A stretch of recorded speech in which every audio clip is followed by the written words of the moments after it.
and just stand true to who you are and know why you're doing what you're doing. And I don't think you talk about money at all. I think you're talking about genuine and that's what I love about you and everybody that I'm bringing on. I really want to know what you really behind before you starting. Like you started your business, like you say, 20 years into the game. You started real estate investing, certain stuff that I think people miss. We skip that. Like we skip the people that's already in it because of the big names. Like you saw like you said, people bought them out because they're like, nah, you're not moving fast enough. Right. But anyway, that's just an example of how men. What is who was that? JB James Brown said it's a man's world. Nothing without a woman. Wow, that's true. Yeah, which is really true. And in a lot of areas, it is still a man's world. So let me ask you a question though, and I hear it, and I know just in this time, in this pandemic, in this environment that we are facing, why is it like that though? Is that like a generation thing? Because we have a lot of powerful African American women that has their own business, that running their own thing, but then a lot of times they don't get the credit that's deserved. And I know you've been around, so you've been traveling all over the world. You have seen different places, and so give me some feedback. Do you go with a conflict maybe, just feel like women always have been that way? It's always been that way, and it's interesting that you say that because I do know a lot of women in powerful positions. So women have made a lot of gains, but at the same time, we're still considered to be homemakers. Then even if you're a CEO, oftentimes you still have to come home and run the house. Wow, that's good. And it doesn't matter if you may have a staff.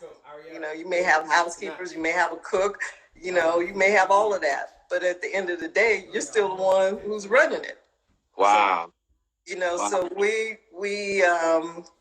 although we can excel in business, I think we're, our traditional role is still there, still there with us.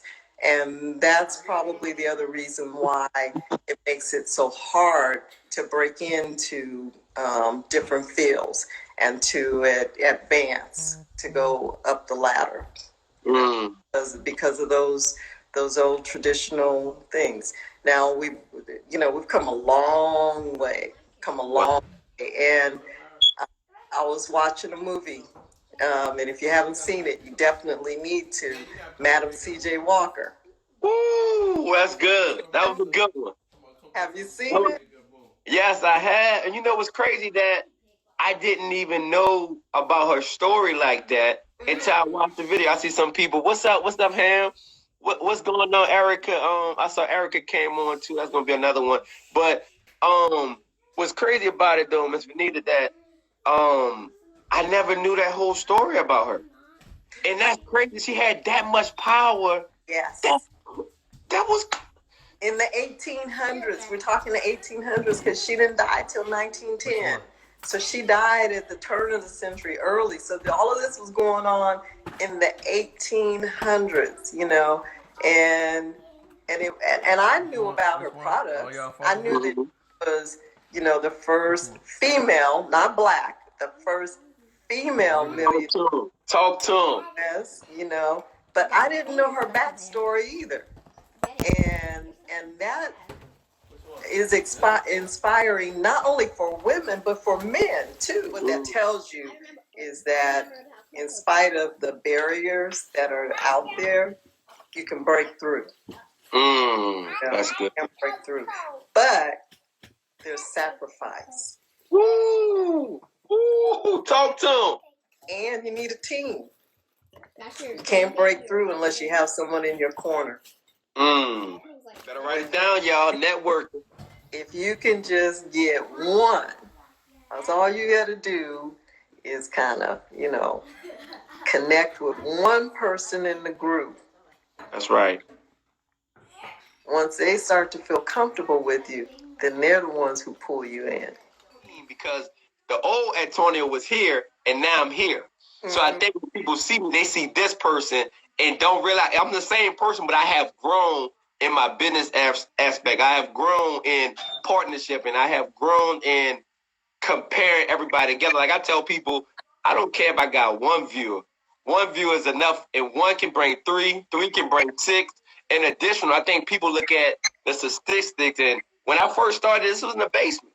I brought together you guys and thought of the innovation of it was just another level. You seen something.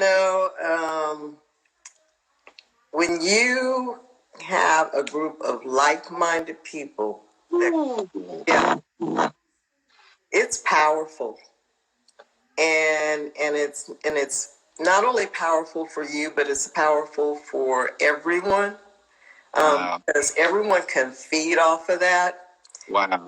And it's, and like I said, it's not easy. And sometimes you can't get it at home, because everyone doesn't have the same vision. So you kind of have to move forward just so that they can get it, I think sometimes we discriminate what we see and how we see certain people, because we might look at, like I'm looking right now to the quarantine. I mean, during this moment, everybody's on the same level. Everybody's on the same playing field. But you also see those people that had the much money. They had the money, but now they flatline. Like they're not doing anything.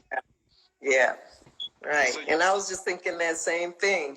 This is an opportunity now where we're all on the same playing field. Just like, what's that, Tulane? Just like you said, hit the nail on the head. Hit the nail on the head. Listen, I got about 5 or 10 minutes. Anybody want to ask me some questions that you might want to ask? Again, Miss, you could pull up Miss Venita. Again, she's in real estate. She also has, like she said, she makes, they call it like maxi pads for the women as well. So you don't even know who was on there. Big time person. Everybody that I'm getting, man, they already local, y'all. They in the community. They quiet. They making a future already where they invested in their family lives. I can't. They don't get no better than this, y'all. It was crazy. I don't even go back home and go back to the family business, whatever it is. But we're still operating. We're still moving forward, man. I'm hoping that this helping you guys. That question to yourself. The reason why we preserve everything else for the future and nothing to do with what actually breaks your heart. So you actually wind up doing a job that you don't love and you don't care about because you're preserving yourself, because you know what?